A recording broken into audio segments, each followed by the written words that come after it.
পাকিস্তানে ভারতের ক্ষেপণাস্ত্র হামলায় সুবহানাল্লাহ মসজিদে নিহত হলেন মাওলানা মাসুদ আজহারের পরিবারের 10 সদস্য সহ আরও 4 ঘনিষ্ঠ সহযোগী। এর মধ্যে ছিলেন তার বড় বোন, ভগ্নিপতি, ভাতিজা, ভাতিজার স্ত্রী, ভাতিজি ও 5টি শিশু। পাকিস্তান ভিত্তিক জয়শ-ই মোহাম্মদের পক্ষ থেকে বুধবার এক বিবৃতিতে এ খবর জানানো হয়। তবে ভারতের পক্ষ থেকে এখনও আনুষ্ঠানিকভাবে কোনো স্বীকারোক্তি আসেনি। পাকিস্তানও কোনো বক্তব্য দেয়নি। রয়টার্স জানিয়েছে, ভারত দাবি করেছে এই হামলা চালানো হয়েছে পাকিস্তানের 9টি সন্ত্রাসবাদী অবকাঠামোর উপর।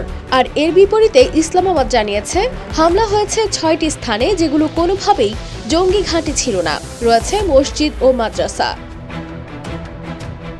এর আগে 1994 সালে মাসুদ আজহার ভারতে গ্রেপ্তার হয়েছিলেন। ভারতীয় একটি বেসামরিক বিমান ছিনতাই করে তালেবান শাসিত আফগানিস্তানে নিয়ে যাওয়ার ঘটনা ঘটে 1999 সালে।